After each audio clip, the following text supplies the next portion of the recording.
আমরা প্রবাসে প্রায় 2 কোটিরও বেশি প্রবাসী। আমরা সবসময় বাংলাদেশ এয়ারপোর্টে হেনস্থার শিকার হয়ে এসেছি, অত্যাচারের শিকার হয়ে এসেছি, লাগেজ চুরির শিকার হয়ে এসেছি। বিভিন্ন সময় বিভিন্নভাবে একজন প্রবাসী সুস্থভাবে বাংলাদেশ এয়ারপোর্ট ক্রস করতে পারে না, সেটা হোক বাংলাদেশে যাওয়ার সময় কিংবা হোক বাংলাদেশ থেকে আসার সময়।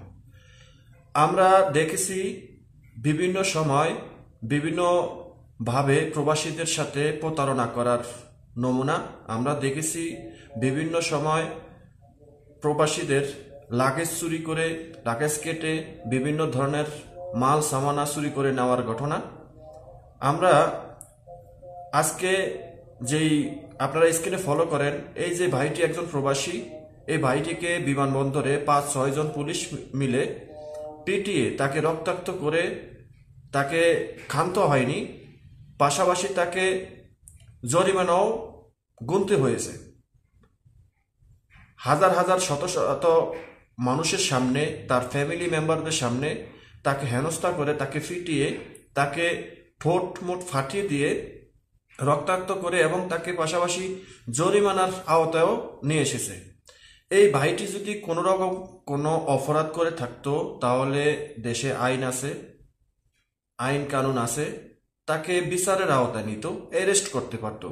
কিন্তু তার সাথে যেই কাজটা করছে এয়ারপোর্টের পুলিশ বাহিনী, আমি এদেরকে কি বলবো, এরা ম্যাক্সিমাম 100-এর মধ্যে 95% লোক কোনো রকম 8 পাস 9 পাস বা সর্বোচ্চ মেট্রিক পাস করে পুলিশে চাকরি পেয়েছে, কোনো না কোনোভাবে এয়ারপোর্টে পোস্টিং হয়েছে কিংবা ডাইরেক্ট পোস্টিং হয়েছে। কিন্তু এরা মনে করে যে এরা বাংলাদেশের সরকারের চাকরি করে কারণে এরা খুব উচ্চ শিক্ষিত, উচ্চ সম্মানী। কিন্তু এদেরকে যে আমরা প্রবাসীরা একটা ওই নাবির নিচের লোমের সমান ভাবি না, এটা কিন্তু এরা জানে না। এরা মনে করে সবসময় আমরা প্রবাসে কামলা দিই।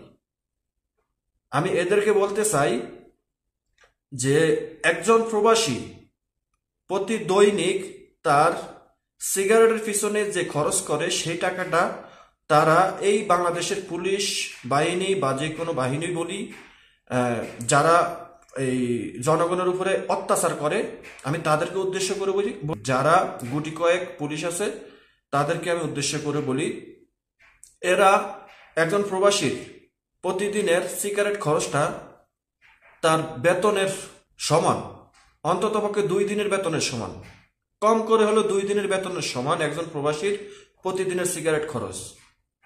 একজন প্রবাসীর 1 সপ্তাহের সিগারেট খরচ, আমি সব কিছু বাদ দিলাম, 1 সপ্তাহের সিগারেট খরচ একজন পুলিশের 1 মাসের বেতন।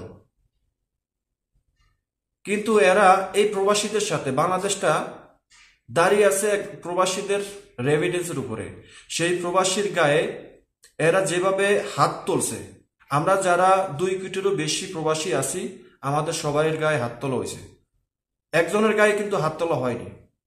অবশেষে বলবো, আমি একজন প্রবাসী হিসাবে আমি বলবো, এবং আমার এই ভিডিওটা আমার সাবস্ক্রাইবার যত লোক আছেন সবার কাছে অনুরোধ, ভিডিওটা প্রচুর পরিমাণে শেয়ার করবেন, প্রচুর পরিমাণে শেয়ার করবেন। এটা আপনার ইমানি দায়িত্ব যদি আপনি একজন প্রবাসী হয়ে থাকেন, এবং আপনি যদি একজন প্রবাসী হয়ে আরেকজন প্রবাসীর প্রতি আপনার যদি বিন্দু পরিমাণ মায়া মহাব্বত থেকে থাকে, সেই জায়গা থেকে আপনি ভিডিওটা অবশ্যই সবাইকে শেয়ার করে দেখানোর সুযোগ করে দিবেন।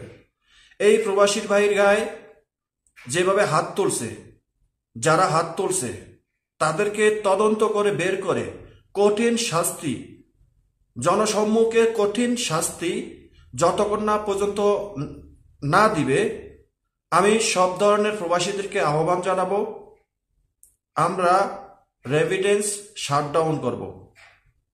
যদি আপনারা আমার সাথে একমত থাকেন তাহলে ভিডিওটা শেয়ার করে দিবেন।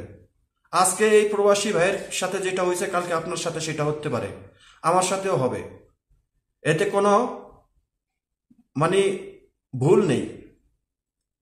এরা দিন দিন বেড়েই যাবে। এখনই সময় প্রবাসীদের প্রতি আমি আহ্বান জানাই এবং করজোরে আহ্বান জানাই, আপনারা প্রতিবাদ তুলে ধরুন, প্রতিবাদ করুন। এই প্রবাসী ভাইয়ের গায়ে যেভাবে আঘাত করেছে, ঠিক একইভাবে শাস্তি ওই কুলাঙ্গার কর্মকর্তাদের প্রতি হতে চাই। তারা জনসম্মুখে শাস্তি পাবে, সেটা প্রবাসীদেরকে জনসম্মুখে বাংলাদেশের বর্তমান অন্তর্বর্তীকালীন সরকার ডক্টর ইউনূস সেটা প্রকাশ করবে। তবেই আমরা প্রবাসীরা শান্ত হব। অন্যথায় আমরা প্রবাসীরা প্রয়োজনে কি রেমিটেন্স শাটডাউন করব। এই প্রবাসীর প্রতি যেই অন্যায় হয়েছে, সেই অন্যায়ের উপযুক্ত শাস্তি না হলে আমি আমার পক্ষ থেকে আমি আজকের পর থেকে আমি রেমিটেন্স পাঠানো বন্ধ করলাম। আপনি যদি একজন প্রবাসী হয়ে আরেকজন প্রবাসীকে ভালোবেসে থাকেন, তাহলে আপনিও এই কাজটা করবেন। কারণ আমি আবার বলি, আজকে ওনার সাথে হয়েছে, কালকে আমার সাথে, আপনার সাথে হবে, বা আপনার বাপ, ভাই, বন্ধু বান্ধব, আত্মীয় স্বজনের সাথে হবেই, যদি প্রতিবাদ গড়ে না তুলি। তাই সবার কাছে আমার এই রিকোয়েস্ট থাকবে যে আপনারা এই ভিডিওটা শেয়ার করবেন এবং প্রতিবাদ গড়ে তুলুন।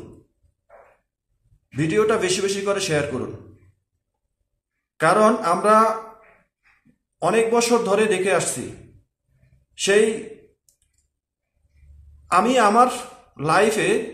আমার প্রবাস লাইফে 15-16 বছর এই প্রবাস লাইফে আমি বহুত কারিশমা এয়ারপোর্টে দেখেছি। একজন প্রবাসী বাংলাদেশ থেকে আসার সময় যে ধরনের হেনস্থা হয়, একজন প্রবাসী বাংলাদেশে যাওয়ার সময় যে হেনস্থা হয়, যেই সমস্যার সম্মুখীন হয়, এটা বিশ্বের কোনো এয়ারপোর্টে, একমাত্র বাংলাদেশ ছাড়া বিশ্বের কোনো দেশের এয়ারপোর্টে এরকম হেনস্থার শিকার হয় না। বিশ্বের কোনো এয়ারপোর্টে বাংলাদেশ এয়ারপোর্টের মতন চুরি হয় না। বিশ্বের কোনো এয়ারপোর্টে বাংলাদেশ এয়ারপোর্টের মতো একজন প্যাসেঞ্জার বা একজন প্রবাসীর গায়ে এরকম হাত তোলার সাহস কোনো এয়ারপোর্টের কর্মকর্তার নেই। একজন লোক যদি অন্যায় করে থাকে, তাকে পুলিশের হাতে তুলে দেয় কিংবা তাকে আইনের আওতায় আনে। একমাত্র বাংলাদেশের এয়ারপোর্টই আছে যেখানে একজন প্রবাসীকে আমলা কামলা বলে উপাধি দিয়ে তাদেরকে হেনস্থা করা হয়। আমি এর প্রতি তীব্র নিন্দা জানাই। আপনারা ভিডিওটা শেয়ার করে দিবেন, বেশি বেশি করে শেয়ার করে দিবেন, অবশ্যই শেয়ার করে দিবেন। আল্লাহ হাফেজ।